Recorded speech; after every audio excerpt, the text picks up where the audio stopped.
পৃথ্বীর বার্থডের দিন আমরা পৌঁছে গেছিলাম পল্লী বাংলা রিসর্ট। আমার তো এই জায়গাটা অনেক দিনে উইশ লিস্টে ছিল, তো ফাইনালি এখানে আসা হলো বার্থডের দিনে।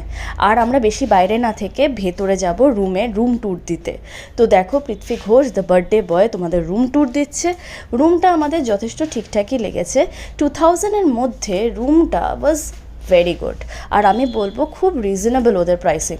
পল্লী বাংলা ডেফিনেটলি তোমরা কিন্তু ট্রাই করতে পারো। তোমরা যদি কাছে পিঠে চাও তাহলে ডেফিনেটলি এই জায়গাটা চুজ করতে পারো। এত সুন্দর অ্যাটমসফিয়ার, আমরা একটু এক্সপ্লোর করার চেষ্টা করছিলাম এই গরমেও।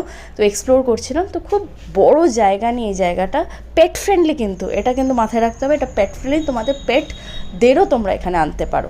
তো তারপরে লাঞ্চ টাইম হয়ে গেছিলো, তো আমরা লাঞ্চ করতে চলে গেলাম। আর আরেকটা কথা বলে রাখি, এখানকার খাবার দাবার কিন্তু একদম বাড়ির ঘরোয়া খানা যেটাকে বলে, খুব দারুণ ছিল। তারপরে এরমভাবেই কেটে গেল।